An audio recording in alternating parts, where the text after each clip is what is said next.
Welcome to CC Worldwide Voices and a really special warm welcome to today's guest, Joan Ocean. Joan is going to speak about conscious contact with Loving Galactics. Joan is a scientist, author, and a interspecies communicator, and she brings over 4 decades of groundbreaking research and personal experiences exploring the profound connections between the humanity, marine mammals, and multidimensional extraterrestrial beings. Her journey reveals how these loving, sentient beings are guiding us towards higher consciousness and harmonious living. So, Joan, again, it's wonderful to have you with us here today, and I'll hand over to you. Thank you. Thank you. I'm so happy to be here. This is really a treat for me. Thank you, Angela and Chris and Debbie and all of Connecting Consciousness. You know, I have shared the information about my connection with the galactics in my seminars and in conferences and things like that, where people would stay for a week and we'd talk about it. But this is really the first time I've gone kind of public, with this information. And after all these years of being involved in this, you would have to laugh to see me trying to pick out, okay, which things to share, how can I fit it in this space? So I have a lot of things I want to share, and I'm really looking forward to it. And it seems so important right now that we have this contact, that we acknowledge it. And I think many of you who are tuning in today are star seeds, or however you want to understand it. We sometimes call it the transition team that goes to different planets when they're going through some of these experiences. And so we came and we're doing it. And I'm so grateful to Simon and Becky and that this can be an international gathering. I mean, where else could you have so many people from all different countries all come together with love to make contact? It's just a wonderful, wonderful experience. So I'm going to share a number of different things, and then I'll give you just a little overview first, so you can be thinking about if you have questions you want to ask later. We'll go into it in more details, but I wanted to mention a little bit about how I go about having contact with them, and also about my experiences with linear time versus multi-level times, and also information about the ET ships, the galactic ships that I have seen, and they can be invisible or they can make themselves shown. Also, decided to share some information about my friendship with Dr. Stephen Greer of CSETI. We've done workshops together, and also about changing our molecular vibration so that we can go into the fifth dimension very easily. So those are just some of the subjects that I thought to talk about, and plus others. So I'm going to just start right off by saying how it all began. Like, when did I kind of wake up to what I was here for? And I remembered it was back in the 1970s. I was at a bookstore in California, and while I was there looking at books, and I was there with a friend, all of a sudden this high-pitched sound was heard throughout the bookstore, only really high. And all of a sudden, everybody in the store didn't move. They were like frozen in time and space. And I wasn't, for some reason. And I walked around and I looked, and I was with a friend, and I looked, and he was not moving. He just was standing still. And after a little while, the sound stopped and everyone went back to what they were doing, pulling out books and things from the shelves and talking to each other. And I said to my friend, why did you just stand there like that? Why didn't you move? And of course, he knew nothing about it. So for me, it was a bit of a wake up call, like, whoa, something's going on. And I don't really know what it is. So that was when, I was old enough to remember it. But back when I was a child, and it was very interesting that recently Simon talked about, he used the word walk in, and he talked about souls and things like that just last week. Because when I was, let's see, I think I was about 11 years old, I had rheumatic fever. I was living in New Jersey, where I lived all my childhood years, and with that rheumatic fever, I have very high fevers, extremely high fevers, and my aunt had died of that disease. But luckily, penicillin had been invented, and the doctor would come and inject me, and I was okay. I didn't have problem with it. But what happened during that time, something switched in my physical body. I felt a big difference. Like all of a sudden, it felt like the me who had come in as a baby and reached that age had switched and a different soul had come in. Anything like that that happens is done with the agreement, from what I understand, that's an agreement that's made in advance and everyone is okay with it. So from that point on, I had to be bedridden for 3 months. And I remember my parents put me in a wheelchair to take me to the Fourth of July parade so I could see it. And so I had to learn to walk again and really how to be a human on planet Earth. So that was back then. And I think we must all have our stories of when things like that happen. So I received information, and let's see, I just wanted to see the message that had come was our communication with you can better be described as an opening of universal wisdom, of universal visions, a transparency of your higher mind that allows us, all of us, your galactic kin, to share our minds with you and sharing our love together. So they said, you don't need to do anything. Your spirit of love does it all. So it was really a lot about the spirit of love and the importance of it, of course, as we all know that. And so there's a need for disclosure, for mission star seeds to come forward now. And what I understand is that there's a lot going on with artificial intelligence, and we all have to be discerning, and we have to, know that we're in contact with loving beings.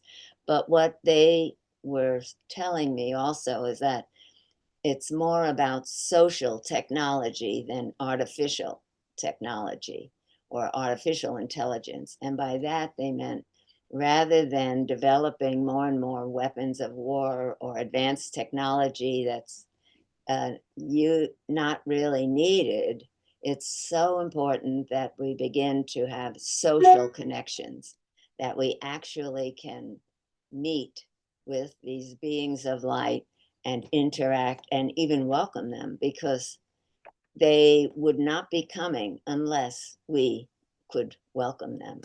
So it was up to us to do that. And what happened after that, as I was older, and I think I will share about my experience with channeling, because I hadn't heard of channeling.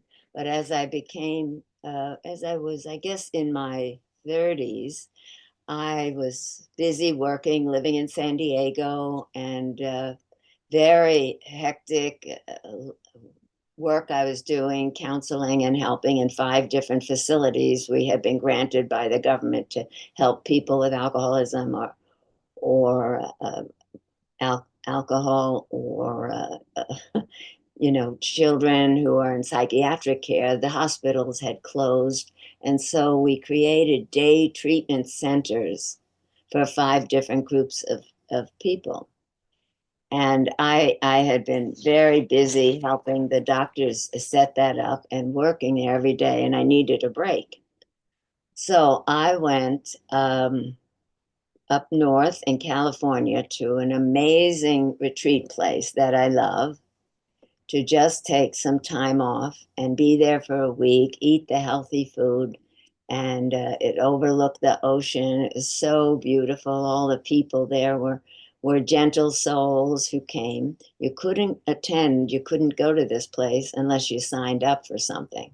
You had to sign up for one of their workshops. So I just wanted to be there because I knew it was a beautiful place. So I asked, I want to come, I want to come. They said, well, we have one opening, just one. I said, oh, okay, what is it? What is it? And they said, well, it was for people who are ill, who have had accidents in the war or they've been harmed in some way and they need a healing. And I said, okay, I'll sign up. I'll take that.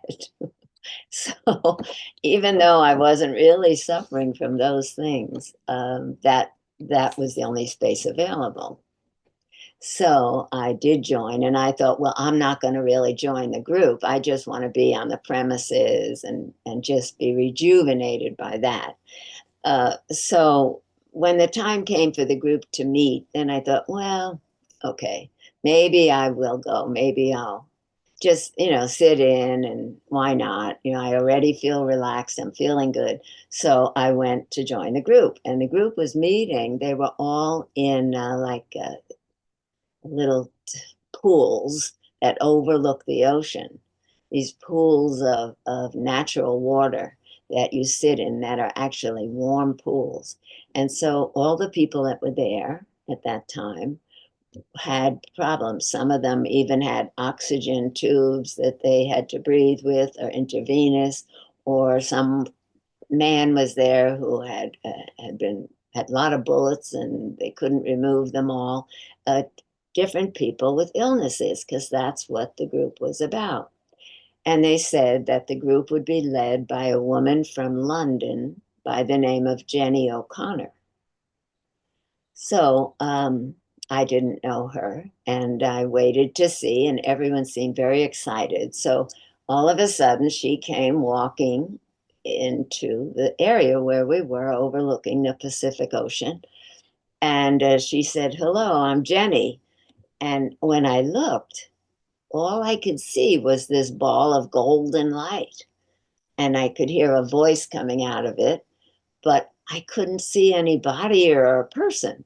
And so she was welcoming us, and this ball of light was walking over, and everyone else seemed able to see her. They were all saying hello and all that. So finally, she said, okay, she had a massage table, and she said, who would like to go first? And the idea was you'd lay on the table, and then she would do a healing. Now, she had come from London, where she was working with the police there, finding lost children. She had the ability to tune in to our extraterrestrial friends and be guided to where children could be found, or in some cases, unfortunately, were buried. And she was doing that work nonstop there with the police. And she needed a break. So she had come to this resort also and was offering, her knowledge to us. So when she said, who would like to go first, to my surprise, I jumped up because I wasn't ill in any way. And so I could jump up. But and I got on the table before anyone else, which was out of character for me. I usually wait and I'm last and all that.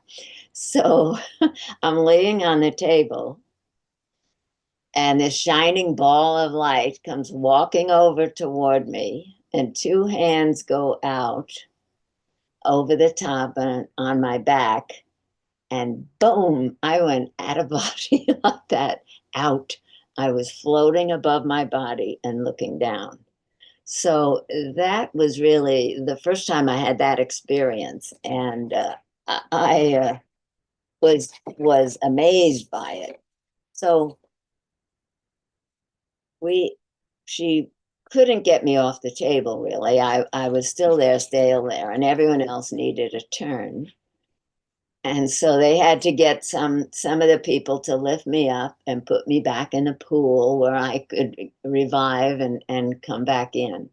And that was how it began. So after that, I was so curious, I decided that I would go to the meetings and see what she was going to do. As they said, she was going to be bringing in some extraterrestrial beings to interact with us. So I did go, and I met this group. They were called the Nine, was how they identified themselves. And they came through Jenny O'Connor. She would do automatic writing with all their messages. And this was what the Nine said when someone asked, well, who are you? They said, we are simply the Nine. If you wish to form a picture, we are the mass energy of the star Sirius B. And we are atoms of pure energy having no physical substance. As atoms of pure thought, we exist outside of space and time as you know them. We are not the connotations or expectations of others. We are not uniform to the masses, but to the individual. We come together at this time and in this place as reflectors for you. Many star systems are mated with humans, are partners with humans, and we offer a place where intuition and creative insight can meet. And we also have a fine sense of humor.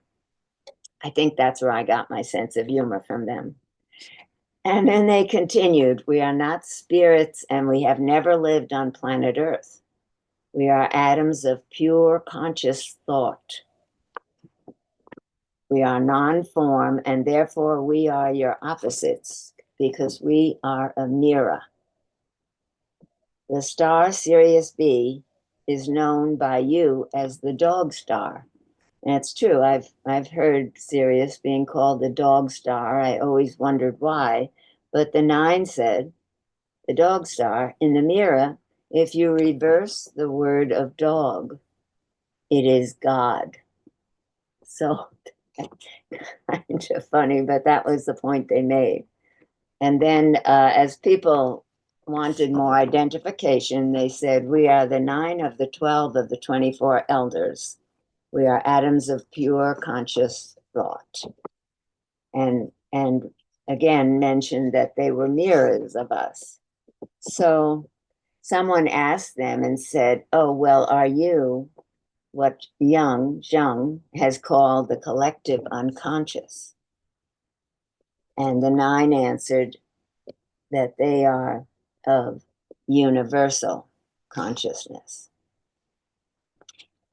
So some of the people there I noticed also asked questions, like they asked, we humans speak of infinity, and is there a limit that we'd ever reach? And the Nine's answer to them was, it is finite in your conceived ideas, but not for us.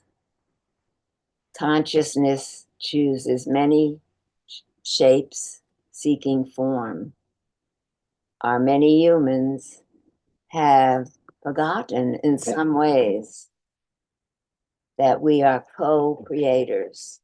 All of you with all of us. What we are doing together. So I felt that that was important because, yeah, I think many of us know that we are working together now with the really loving galactic beings. So what was interesting was right at that time, people in the group would go around the circle and they'd ask the 9 questions and the 9 would answer. So I thought, I was really wondering if I should stay in my career in San Diego, where I was working with mental health systems. I had been offered a promotion. So when people were all asking more spiritual questions, and I just could come up with that, I thought, well, maybe they can tell me whether I should change my job or not. And so I just asked and I said, I want to know what's the most spiritual thing I can do. What is my spiritual work here? And they said, you have not even begun your spiritual work yet. What? I thought I was doing good in the world, helping people and all that. But they said, you may join us and work with us, because you have the ability that converts our energy into language form. So that's really interesting because that's been a challenge for me, even working with the whales and dolphins. How do you convert their sonar, their sounds, their vibrations into words? So the 9 mentioned that. You are the voice of many for masses of millennium who found mouths to collect the masses for millenniums again. That's what they said. So it was very interesting that soon after that, I was led to meet the dolphins. And my whole life changed at that point. And I always remember the 9 and the saying, they said, you never need to work. And this is for all of us. We don't have to work if you are doing what you love. So yeah, I think many of you know that already, that when you're doing what you love, that is your work, just sharing that love. So I did then, soon after that, I met Jean-Luc Pizzoli, and we began swimming with the dolphins. And it was really a way I began to realize that the dolphins and whales were a way to access the galactics. Because if we could learn to be with them and understand their telepathy, we could also understand the telepathy of other beings that may not be speaking words and may not be in human bodies. So this was really a great starseed transition for me, because in order to move the earth and ascend into higher love, it seemed really important that we could have contact with these loving galactics and welcome them in, to invite them to come in, because as probably some of you know, there's that belief or understanding that they could not interfere with humans on Earth in their evolution unless humans on Earth ask them to come. So I think that's going on a lot now, where they are being asked to assist in Earth's positive ascension. And we have our Ohana, our galactic Ohana coming in.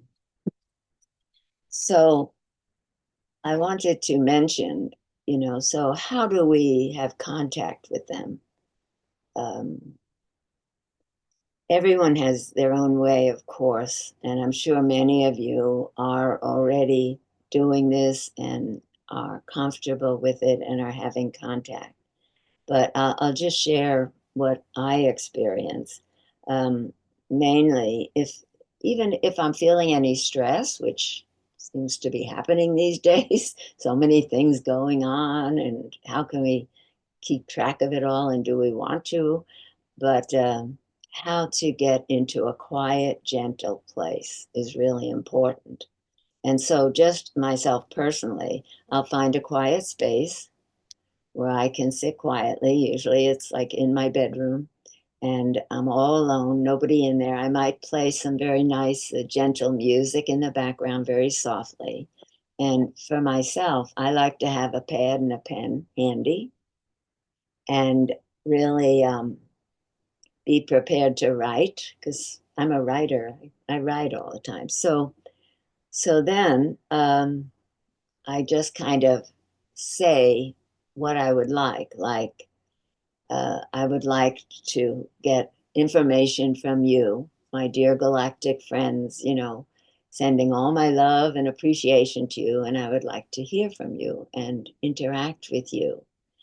And I'll say, I'm feeling stressed right now. I'm feeling tense. Could you give me some information or make me feel better? And they, of course, know already what's on your mind because they can read your mind very well. And then what works for me is kind of unusual, but I have my pad and that pen. And so I just start writing my question to them. And I'll put, Dear Galactic Ohana, my family. And how are you today? I hope you're feeling fine. I'm having a good day. So I just write as though I'm writing to a friend of mine just to get me moving. And then when I do that, if I keep writing, their messages, come through. And whatever it is, sometimes it's just the experience of being placed into a very calm space. So I get very quiet, very gentle, and I'll just say, I needed to speak with you today. I wanted to make sure you're here, and I will record, anything that I should know about what's going on. So what happens then, after a little while, the pen starts to write more and more and more and more, and I get information about what's going on with me and how I can change it. And it was interesting because, when I first started swimming with the dolphins, it was kind of something new. The wild dolphins, it was the dolphins out in the ocean. And people didn't even think you could swim with them because everyone knows dolphins can swim really fast and they can dive really deep. And so, how could anybody do that? But when I went out in the bay, I didn't know how to swim, and I had a boogie board, and I held on to that, and I felt safe and would paddle out on the boogie board. And to my surprise, the pods of wild spinner dolphins would surround me. And of course, I was no threat. Not that they would worry about that, but they would just stay with me. And that first time I did that, I stayed out there for 5 hours, and I was shivering and cold till finally I had to go and get some lunch and go back to my house. And it was just incredible. So I remember I even went to the authorities and I said, is it all right if I swim, with the Hawaiian spinner dolphins? Because I knew there were some laws where you can't swim with the humpback whales and things like that. So I wanted to make sure it was okay. And so the marine authorities that were there, they looked at each other and said, what? And I said, can I swim with the dolphins out in the ocean? And then they looked at each other and, oh, gosh, it must be a dumb blonde or something like that. And so then they just said, sure, yeah, go ahead, no problem. So thank you. What's your name? What's your badge number? I wrote it down just in case. But so that was what happened. And I just kept swimming with them. And it was incredible because over time they began to communicate and let me know that their goal really was to meet as many loving people, people who could go in the ocean and be with them to help people in the ascension process. So, what is this? Go over there. And that's what was going on out there. They really were close and loving and fun. And in my two books, I wrote all about that, and just kept swimming with them really for more than 40 years. And now, of course, many people swim with them and learn from them.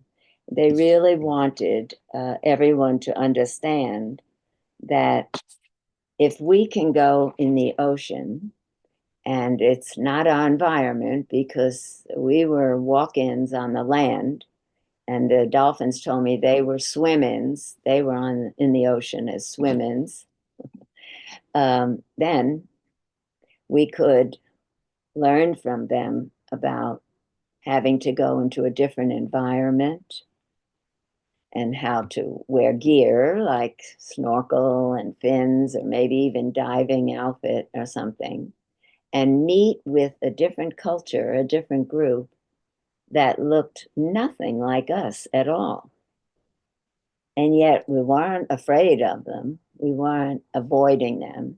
We felt the love. We felt so much love from them and giving it back to them.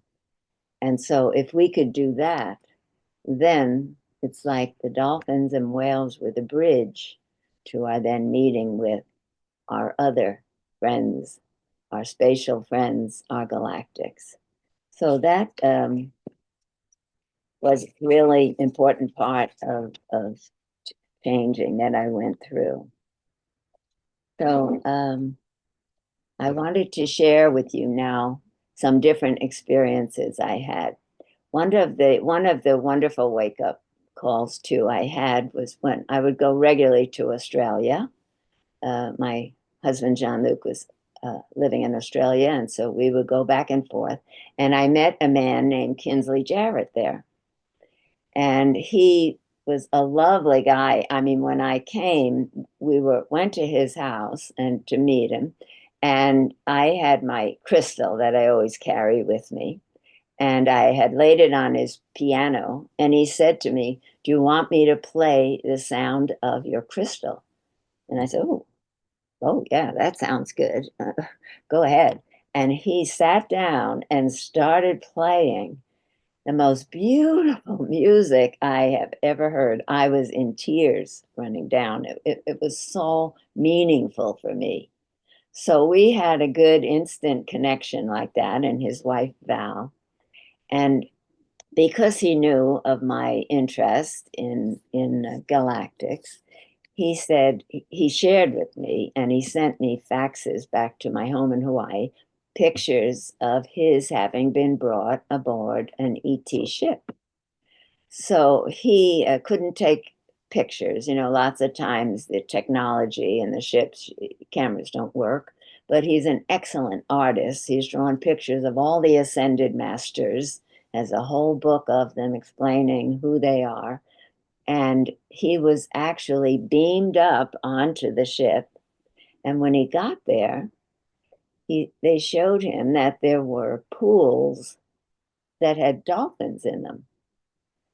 So we thought, what? Why do they have dolphins there? Well, it became obvious that the dolphins were sending out information to the galactics who were inside that ship and receiving all their sonar information about what's going on in the oceans of the world and among humans.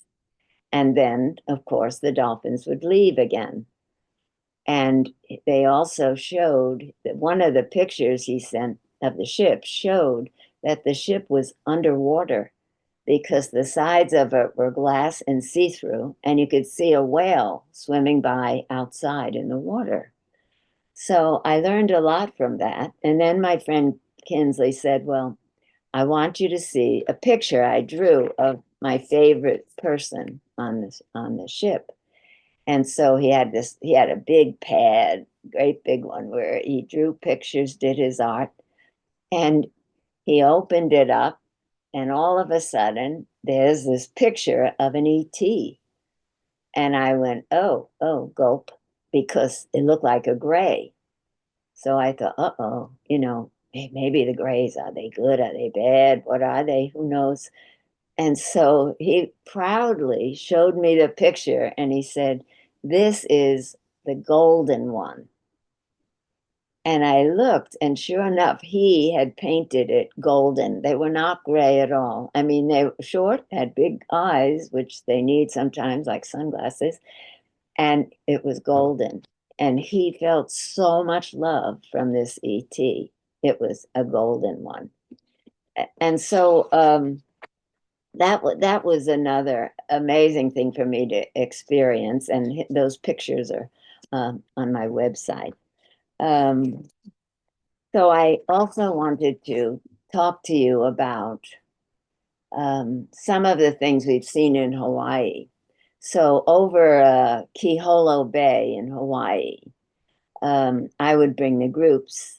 I do week-long workshops and bring groups on the boat to that bay, and we would wait, and the dolphins would come and meet us there. And it was very interesting because the dolphins would seem so excited to see us, and they'd be leaping up and showing so much love, and we'd go in the water and swim with them. And then on that particular day, all of a sudden the weather changed. It had been calm, and all of us were in the water, my group of about 20 people, and the dolphins were all swimming and playing with us. And all of a sudden, the water got really rough with big waves happening out of nowhere. And right then, the humpback whales appeared, and they started coming into that bay and leaping up out of the water, breaching out of the water along with the dolphins. We went, whoa. But then the captain said, no, I have to take you aboard. You can't be in the water with the humpbacks. So we had to get out of the water. And so we got out. And when we did, we were on the boat, we look up, and there it is. There's this giant circular ship that's floating right above the bay. And it's what was causing all that water to wave and move like that. And so in my group, we also, oh, let's hold hands and let's tune in and let's see who's there. But the captain didn't necessarily feel that way. He saw that, the water was churning and he was worried. And so he said, oh, well, we've got to get out of here. We've got to get out of here. And we're going, no, we want to stay. And he said, no. And he started up the engine and he took us away. And we're all there holding hands saying, we love you. We know you're loving. We feel your love. We're in contact. But, that was just a short time that we saw them and experienced them. But I've seen a number of other experiences like that in these waters, of course, the Pacific Ocean. One time I was with my friend Celeste, she's also a member of CC, and we were with a group who were meditating right on the land at Kealakekua Bay. And it was a whole group of us, and we sat in a circle and we had our eyes closed. And for some reason, all of a sudden, I had the urge to just open my eyes a little and look. And there, right in the bay, just beneath the surface, was this round disc with all different colors, red, green, blue lights on it. And it had come up so close. It was still underwater, but you could easily see it. Now, everyone else in the group still had their eyes closed, and I didn't say, wake up, wake up. But Celeste, my friend, she also had felt them and opened, and she saw them too. And so both of us were really enjoying that view. And then after a while, the ship just went down and went away. So that was another beautiful sighting. But like other places, when I went to, and I know I'm moving along here, but I just wanted to share as much as I could here. I would join, Dr. Stephen Greer And this one time when we were at Joshua Tree, the desert there in California, and it was beautiful. And if you've ever worked with him, you know he always leads with a meditation, and then we sit in circle and wait for contact. And he has amazing experiences.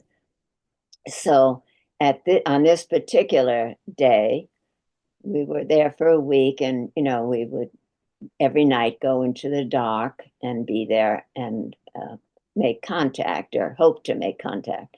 So we were sitting there, and all of a sudden we started to like vibrate. We could feel something was there, something was present.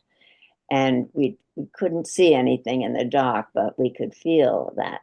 So Steve had said, okay, everyone stand up and hold hands, and let's walk toward the field of energy. And so we slowly walking, and it was getting stronger and stronger, the energy. And I found I was kind of shaking from it. It was so strong. And so I didn't want to disturb the people who were holding my hands. And so I decided to ground myself so that I wouldn't be moving their hands. And so I'm visualizing the energy of the earth coming up through my body and up and then coming back down and getting me grounded in the earth and feeling really good and relaxed. And then, I could just stand there. And then somehow, whether it was from that experience of grounding, when I looked, like with eyes half closed, with what I call soft eyes, I would look with soft eyes and I could see it. I could see the ship there. It was the most beautiful blue, iridescent blue, like aluminum foil blue.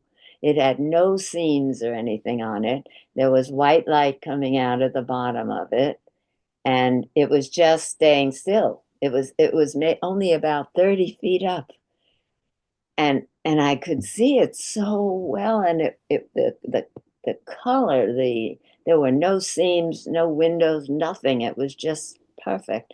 And I realized people standing next to me were not seeing it, and I wanted them to see it. So I didn't want to break my own vision of it, though, by saying, hey, everybody, look. So I wanted to hold that. And so instead, just quietly, I said, squint, squint, squint, trying to tell people to make their eyes into soft eyes to try to see it. And anyway, after a while, the vehicle just rose up and disappeared, became like invisible. So when we got back in the circle, I knew, Steve had seen it, and about half of the group had seen it, and half had not.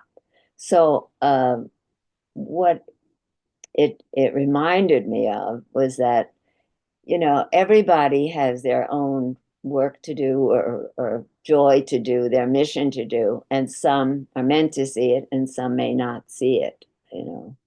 But it's fine. It's everyone is here for their own purpose, their goal, and their reason, and not to be distracted by anything that's not the goal. And so, yeah, that was a really beautiful experience. And Steve came here too. We did workshops together, and it was great. We would swim in the morning. I don't know if you know of him, but he's a medical doctor who now is really an advisor to the US government about our ET contacts. And he came here, and we would swim with the dolphins every morning. And he hadn't done that before. And when he got in the water, it's like the dolphins all surrounded him and took off. He's in really good health. And all I saw was four dolphins surrounding him and him in the middle, and off they went to the horizon. And the people were saying, uh-oh, we're going to hear a rumor that Joan caused Stephen Greer to disappear with the dolphins because he's gone. But no, they brought him back. And his eyes are all aglow. He was so happy to meet the dolphins. And so every morning we'd go in a boat, and then you'd rest in the afternoon. Every night we'd go up the mountain to have contact. So that was what was going on there. I wanted to also mention something about invisibility, because sometimes you see something and then if you look again it's not there, or it is there, or even in the sky people are seeing things and then they seem to disappear. And probably, as you know, we there's a lot of technology about invisibility. There's shields that our galactic friends, if it's not going to be helpful for Earth people to see them right then, they can put shields around their ships. But also, something the whales told me that I've written a lot about in my new book, it's about changing their molecules, the molecular structure. And so they can change their molecular structure so that they appear invisible. And they can actually, even I've seen in places where it looks like a ship, an ET ship is going to go right into a mountain and crash. And I thought, oh, uh-oh, uh-oh. Instead, of course, they can change their molecular structure to be compatible and go right through the wall of a mountain and inside, and then come back out again when they want to and revert back to their normal vibration. So it's about changing the molecules. And the whales have said that eventually scientists and naturopaths and people will, and maybe already are, will be able to heal people by having just the knowledge from their mind on how to change vibrational frequencies and making them whole again. So I think we've heard of that, and it's very interesting when you witness it. And I have a friend who his name is Eric Julian, and he wrote a book called The Science of Extraterrestrials. And he's a pilot in France, and he was trained and learned how to control the ship he's flying or the plane he's flying with his mind.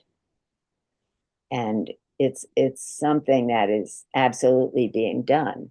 And I had to laugh because he said his wife didn't want to be left out. She wanted to meet the Galactics too, and our ET friends. And he said that no, she couldn't come with him because that would distract him. And he had to really stay focused, or he wouldn't be able to drive the ship with his mind, because he'd be thinking about, is she okay? Or I love her, or things like that. So he tells about that funny story, with her. And it's interesting because I know someone else whose wife also wanted to be able to travel. And in that case, I mean, there's many women who are doing this, but when that husband went away, he was gone for like an hour. But apparently, in the time of the Galactics, it was more like 3 months. So when he came back and sat on his couch, he had a big beard and a mustache that had grown while he was there. But his wife was used to that. She said, "Oh, I see you were gone for another one of those hours in time." But anyway, so also, I'm moving fast here. Every February and March, I take groups to the Dominican Republic, to the Silver Bank there. And it's so beautiful. It's really a special place. It's where the humpback whales come down from the north to give birth in the Silver Bank. And the rules there, made by the Dominican Republic, is only 4 boats are allowed to be there. And each of those boats have like 2 zodiacs each, where people can go out and be with the whales, and only one group can be with a pair of whales at a time. If you see whales but someone else is already with them, then you don't go to those. You find other whales to swim alongside. And the whales are so used to people, they come right over, because for years and years and years, the Silver Bank has had this where whales and dolphins come together. It's just the ideal place because you're on a live aboard boat and you get served great breakfast, and you go out on the boat, come back for lunch, go out on the boat again, come back for happy hour and sharing what you saw. So I would do that regularly with groups and enjoyed it very much. And what I would do on that was one night a week, we would all go up to the top floor of, sorry, that's not the way they call it, but the top level of this live aboard boat. And we'd all sit on chaise lounge chairs and relax. And it was to make contact. So the crew on the boat, there were a lot of them working there, wonderful people. And they would all join us. They'd hurry up and get all their chores done they had to do and come. And they got to calling it ET contact night. So, okay, Wednesday is ET contact night. Everyone up top and go. And so we would sit up there and just be comfortable and having had a beautiful day filled with the love of the whales, just exuding it. And this one night in particular, it happened more than once, but all of a sudden, this glorious ship appeared over ours. I mean, as a spaceship that was huge. I mean, we were like a floating thimble in the water compared to the size of this ship. We all saw it. It was circular and had many layers and all different windows and light. And you could see movement happening inside just from a distance. And it was just parked there. It stayed right above us. So, of course, we were in awe watching it. Some people on the boat, on our boat, had gone to sleep already, and friends ran down to wake them up. Wake up, wake up. You've got to come see this. And so we were all there. And then, we just finally said, we'll go into meditation and, we would like to meet with you and talk with you and know, why you're here and all. And then there was just quietness, and we waited and waited. And then finally, we got this information. Some got it telepathically, some actually even heard sounds that could be translated into words. And they said, "We are here to communicate with the whales." And we said, "Oh, well, no." So, and then I said, "Well, we'd like to communicate with you." And then they said, "Just you can tune in and listen if you'd like to." And so we were okay with that. And so we all went into a quiet space and just, there were all different like vibrations and sounds. And I can't say that we could totally translate everything, but the amount of love that was being directed toward us was phenomenal. We were just melting in it. It was so beautiful. And there was one, I always remember there was one fella in my group who was a pilot for United Airlines, and he just couldn't accept this. He just said, "Well, what is it? It's not a balloon. It's not a weather thing. It's not a airplane. It's not a." He kept trying to figure out some rational explanation for what it was. But he was good. The next day he went around with a pad and pen. He took down everyone's report of what they had seen, because that meant a lot to him. I wish I'd done that. I hadn't done that. But anyway, that was one of the most beautiful ones, and just to see it and all. And then again, in Hawaii, we've seen what I've called plasma ships. And this is like, well, let's see, one day in particular, we again were on a boat with a group who were with me for a week. And we came to the bay where the dolphins like to meet us. And we always wait to see if the dolphins are going to come to us, because usually they see our boat and they come swimming right over. And we waited and waited, and they didn't come, and we could see them. They were circling round and round in the bay. So we're watching and waiting and watching. And finally I said, well, I wonder what they're doing. It's unusual behavior. Usually they always stay with our boat. And so I decided to just swim over to where they were. It was a distance by myself, not the whole group, see what they're doing and see if it would be appropriate for us to join them or not. And so I quietly slid in the water and I swam over. And when I got to where they were circling round and round, and I looked down, there was this big disc down there. It was huge. It was like a football field. It was so big. And it was circling and it was moving with direction, not with the waves. It was propelling itself. It could go this way, it could go that way, it could come toward us, it could go away. And as we watched it, and I was watching it, and the dolphins were all swimming around it and then going inside of it. The top of it was just so much light, you couldn't even see what it was. And so I decided, well, it looked like it was all right. The dolphins didn't mention my being there. So I called to the ship, come on, everybody, swim over. They had safety swimmers with them, even beginner swimmers. So they all decided to come over. And the one unusual thing was the captain. The captain's wife was on the boat that day, and she's not usually always on my seminars. So she called, she said, what is it? What is it? She didn't get in the water. She just asked. And I thought, uh-oh, what am I going to tell her? Because I didn't want her to think, So I just said, it's a ship. And she said, a what? I said, a ship. So she must have thought that a ship had sunk or something like that. So she didn't really get in the water and come over. But the rest of the group did. And I was just fascinated watching this thing because it was spinning around.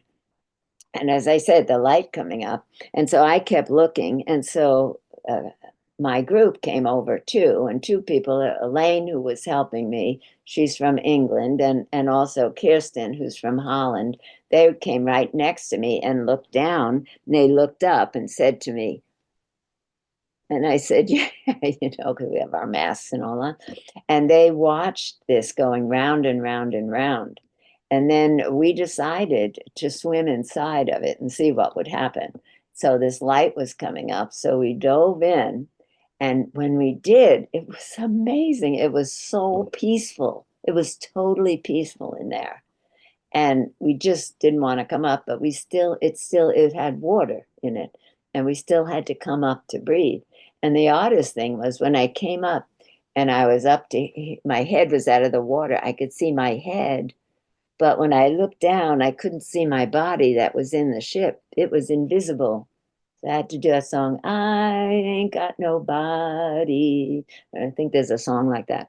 But it was the oddest thing. So then we started playing with that, having our head up and our body invisible, and then going down and seeing what would happen next. And my two friends, Elaine and Kirsten, afterwards, Elaine is an artist, so when she got back on land, she drew a picture of it, and they both wrote a story about what they had seen and what was happening. And we did get a picture of someone inside who was half invisible, and that's all in my new book, actually.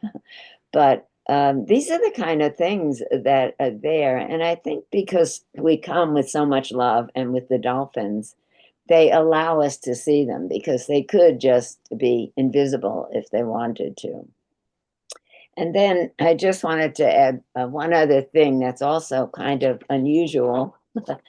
And this is on my land. I have we call it a ranch, but it's a small ranch. And all the way up at the end, the top of it, the land there, I put up a platform so that I could put up a tent because I like to sleep outside. And so even though, of course, I have a house, I would go up there to sleep in the tent. And one night while I was sleeping, all of a sudden there was a bright light that woke me up. And I was wide awake. I got up, I went outside the tent door to look, and there was this little being, this this galactic being. It was a little small one, and I know some of them are very, very tall, and I've had contact with very tall beings, but this was small, and he was holding a ball of light. Now I pinched myself. I was not dreaming or imagining it. He was there. He's holding this ball of light. It was all different colors and so beautiful and kind of this big. So I just said, where did you come from? How did you get here? Because I didn't see any way he could have gotten there. And all he said was, look inside of this. And he held it over, and I looked inside, and inside was the entire galactic ship. There was an entire ship when you looked inside. You could see the hallways, you could see the entrances, you could see the windows, you could see the people. I pulled away, and it was just a ball of light. I looked, and it was the whole ship that you could see. So it was interesting because sometime after that, I think I saw that movie Men in Black. And if any of you have ever seen that, they were trying to, I don't know, the bad guys were trying to find, who was an ET, and they're looking around, and finally they say the universe is in Orion's belt. And so in the movie, at first you're trying to figure out how how could how could Orion's belt, have the universe inside of it?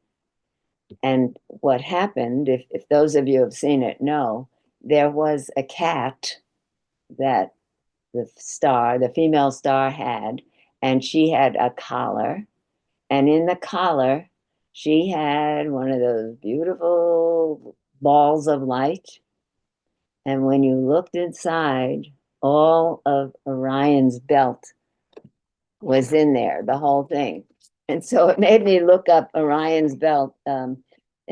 Orion's belt is actually, a place, of course, Orion, the three stars, and like that. And it says, the universe is in Orion's belt was in that movie.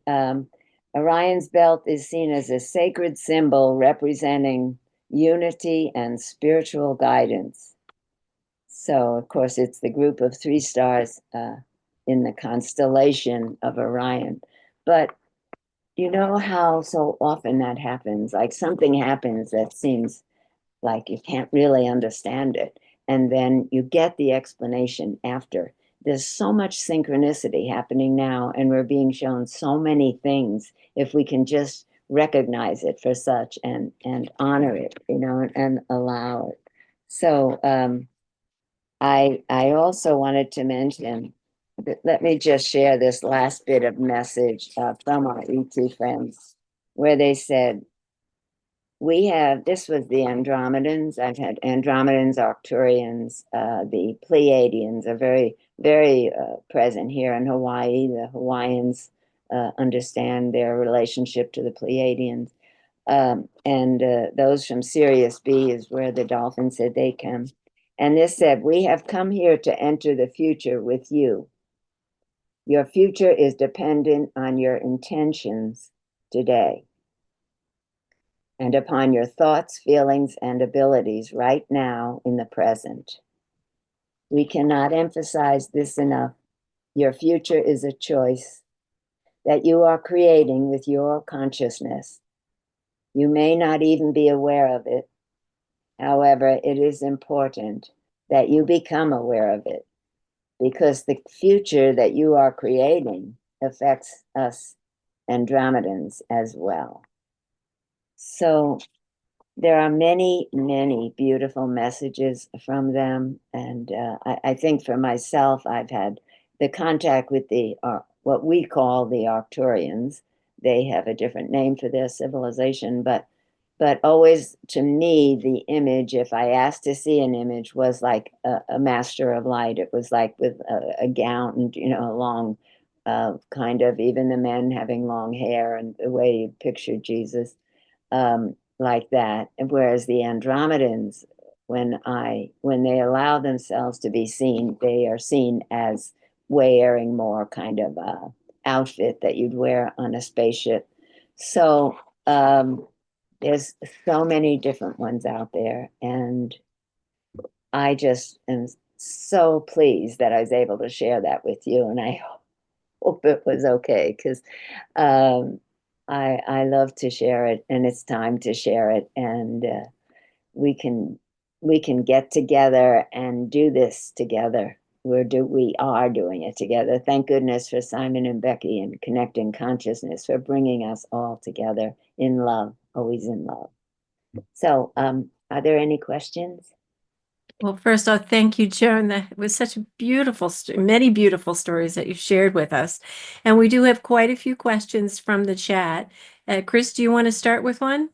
Yeah, so sure. And first, Joan, I echo Angela's comments. Thank you. Just amazing, beautiful stories. And I know you've captivated all of us here. So the first question, I think you'll appreciate because I know you have information about this on your website. So the question is, as an interspecies communicator, have you had occasions to communicate with the interdimensional beings and known as the Sasquatch people? They have said that they are here to interact and communicate with those of us who come with an authentic, loving desire to interact with them as we continue our ascension process. Yes, yes, yes, I have. For 6 years in a row, I visited with the Sasquatch in the Kiamichi Mountains in Oklahoma. And they are very wise. And, they had certain rules. They wouldn't let me come at first because they said, no, humans are trying to shoot us and trying to prove we're real and things like that. But I said, well, my group wouldn't do that, and it would be a small group. And then I said, here, I'll send you a picture of me swimming with the dolphins, so you'll see that we're gentle. And so I telepath to them, to the Sasquatch, that. And so the medicine woman of the group I was meeting with, there were about 33. Her name is Haloti. And she said, oh, I got back. Oh, well, that's very nice. But, your people love the dolphins. So it's not the same as bringing people to see us. And then I said, oh, well, okay, well, I swam with humpback whales. And so I put that out, and they're really big, and we swim with them and all. And then Haloti said, oh, yeah, that's pretty good. Okay, that's looking pretty good. So anyway, in the end, she said, okay, we could come, but of course, no flashlights, no cameras, nothing like that. We would sit quietly around a fire at night and stay there and let them come to us. And so, yes, and there'd be these balls of colorful light that would be going around us. And when I asked what that was, they said they're dream dancers. They gave us a name, and they made a place that they said was an access point if we wanted to go to another dimension. And they had it, with rocks around it and fixed very beautifully. And I said, oh, can I use that? And they said, yes, but you might not be able to find your way back. And I said, oh, well, okay, never mind then. I've been not. But yes, I mean, they are amazing. And they met with us. It's a unique place. I had bought land there. No one could disturb us. They came, but Jean-Luc, who, as you know, is an artist, he wanted to take pictures. He said, please, I'd like to see you more clearly so I can draw you and let people know how wonderful you are and all like that. And they just said, take pictures of nature. So we thought, oh, well, I understand they don't want publicity, certainly not yet. And so what happened, I started thinking about that later. They said, take pictures of nature. So I started looking at all the pictures I took, like before they came in after, of the forest. It's just a thick forest with beautiful streams, totally pure. I looked at the pictures, and sure enough, there they were. They were behind a tree, just kind of peeking out in the background someplace in a picture, or stooping down and almost looking like a tree stump or something. And I started looking at all the pictures, and they were letting us have them. So that's on my website in the section called Sasquatch. Great, Joan. That's wonderful. We have a question about how can we best cultivate our telepathic capabilities to communicate with other species? Yeah. Yeah, that's so important right now, because I know, even as I mentioned, even me, sometimes it's kind of stressful, or just so much going on, like 5, 6 things happening at the same time, and your mind is going like that. So it's so important to be able to do that. And that is really how I kind of use or make contact with the Arcturians and Andromedans for that. Because right now the government has stopped us from swimming with dolphins. We were, all getting too smart and having too much fun or whatever. But so I otherwise they always would make you feel very relaxed and feeling good. So instead, that what I mentioned, that process of how I make contact, just go into a quiet space and really, whatever it takes to make you feel you're by yourself, you're safe, you have maybe beautiful music playing, and you might hold a crystal just to amplify the communication, and ask for contact. And then don't be impatient, really wait. And as I said, I like to start writing, and then next thing I know, I remember one time I was asking about my son Joe, and he's in his 60s now, but and they said, and I said, is he he was just leaving, and he was on an airplane flying back to Australia, and I said, is he okay, and all, and they said, he's on a different plane than you. And so I thought they meant different airplane. But when I reread it, they just meant we were in different vibrations from each other, a different plane of existence. So that's the other thing, to just start to notice what you get, and the double meaning for some of those words, and how they're expressing it. But I know the challenge now is to really get into a quiet space and feel love, because the more love you can put out, just put it out, put it out. If people don't want it, they don't have to receive it, but just keep putting it out, because that's the answer to everything, to all the changes. It's so important. Yeah. Thank you, Joan. That's just beautiful. So, gosh, I kind of hate to shift into this next question after all that. But I'm going to combine 2 similar questions together here. So, the first is, do you know why Stephen Greer thinks there are no evil aliens? Is he talking about higher dimensions? Does he know about the Draco reptilians? And then what has your experience been?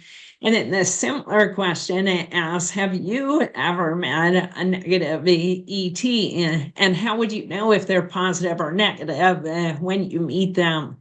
And if you need me to repeat any of that, I know I threw a lot out, but it's all kind of around the theme of negative ETs. Yeah, that's important. I meant to mention that I personally have never had contact with any negative ETs. I just never have.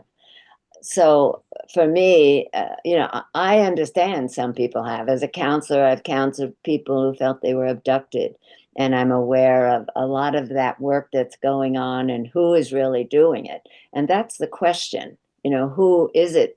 Is it aliens? Is it negative? Is it cabal? Is it, other? You're not sure who's doing it. But yes, Stephen Greer just really stays with the positive. And And in a way, I understand that, because me too. I think if you start thinking, in fact, the ETs even said, watch where you put your thoughts, because you can create us and bring us in a way that you're thinking if you want to. And they just encourage us to focus on the positive. So there might be some negative beings, but I, quite frankly, between us, all of us, I really think that our good Space Force, the positive ones, the good guys, are taking care of that. And we really don't have that threat anymore.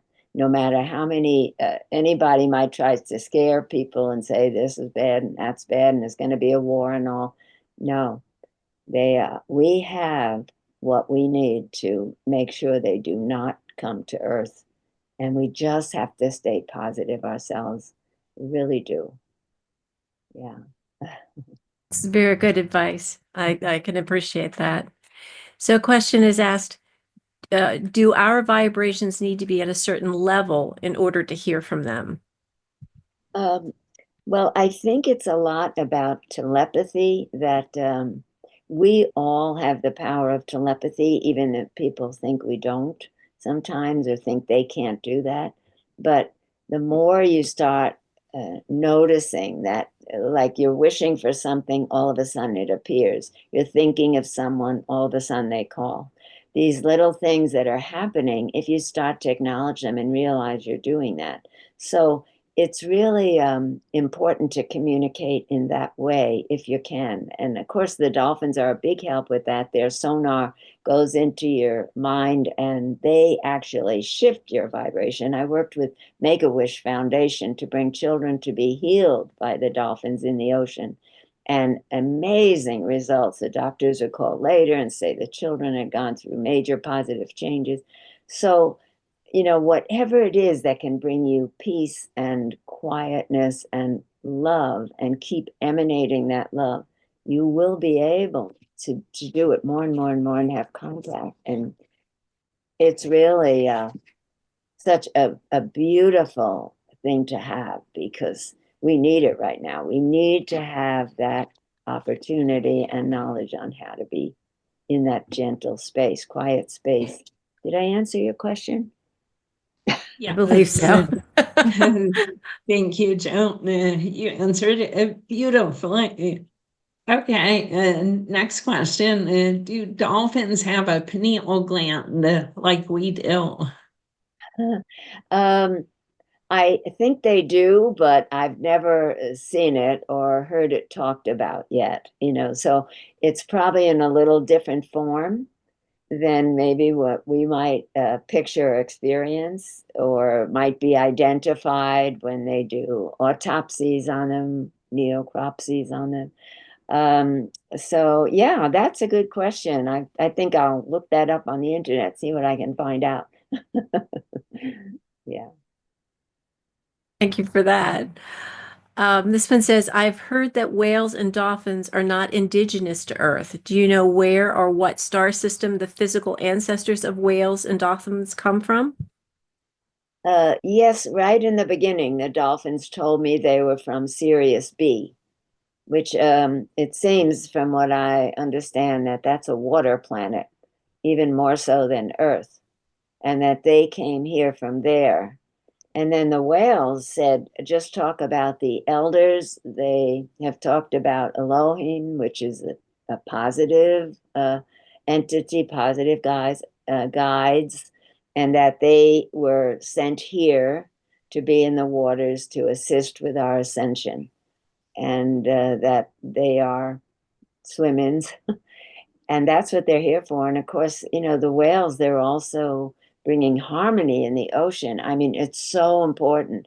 If you put them into captivity, they pick up the feelings and activities of the trainers, and the trainers love them. It's not bad, but still, they lose some of their loving or whale-like behavior when they're in a captive facility. And that's why you've seen the occasional whale that might attack someone or one of the people there. But that's an aberration, as the whales told me. That's an aberration when that occurs. So they really have come here to work with us and to keep the ocean in harmony. You know, the ocean has salt crystals in it, and they're all in the shape of cubes. It's a crystal ocean. And when you swim in it, it's working with the crystals in your body. So just swimming in ocean water is a good thing to do, I think. Great. Thank you, Joan. So I know we're getting a little short on time, so I want to make sure we have the opportunity to ask this question. But I also wanted to mention there's many thanks and comments like you're such a blessing in the chat to you, and a lot of love and appreciation. So this question is, what is on your cutting edge these days? What are you up to? Oh, yeah. Because when I met with the nine, they had told me that I wasn't meant to, I don't know how, I don't recall exactly how they worded it, but to get involved like with a corporation or have a job or do any of those things. That my role here was to like create something new, something different, that would be positive, of course. And so that, you know, I didn't know what that would be at the time. But then, of course, it turned out to be to meet the dolphins and encourage people to have contact with them. And I always needed to they said that I had to start something new, that my role here was to begin something new and different and not just do part of what's already going on. Not that there's anything wrong. I mean, I worked for the federal government investigating child abuse cases and representing them in court. And, you know, of course, that's good to do. That's important and wonderful. But they said my role was to not get involved in the system at all, just to create my own. And so, yeah, that was where, you know, I got involved with the dolphins, and it was kind of the first time people started bringing people to meet wild dolphins. But now they're saying, okay, so that has been completed. And now, what do I do now? So, of course, you know, for me, connecting consciousness is a big part of what I do that I love so much. I love meeting all of you. But also, my next role is, and some of you have heard this already from me, is to meet in person with our positive ETs here at the ranch. So, seminars and gatherings will be a coming together of off-planet beings who are kind and loving and willing to come with humans on Earth. And we will come together and meet with each other and not get scared because they look different, and just be able to feel the love in the same way we do with the dolphins. The love overcomes everything else. You feel that love. You're able to have telepathic communication when they're close to you. It happens easily. And we will get together, maybe doing week-long seminars and still go swim in the ocean, and then have contact with our ET friends, maybe around the fire here at the ranch at night. And I'm so looking forward to it, but it's not time yet. I've been put on a hold for a couple of months, and then we'll do it. So that's it for now. That sounds amazing. Yeah, that sounds like a wonderful way to wrap up this evening. It's been such a beautiful, the tales have been so entrancing, and I just love your style of speaking, that you just relay from the heart what's most meaningful to you. So I just wanted to thank you so much. And I just think this has been a lovely evening. So I want to thank you, and I want to thank everybody who's joined us for another great evening on Worldwide Voices. And I hope you'll all come back again for the next one. Thank you so much, everyone. Thank you. Thank you.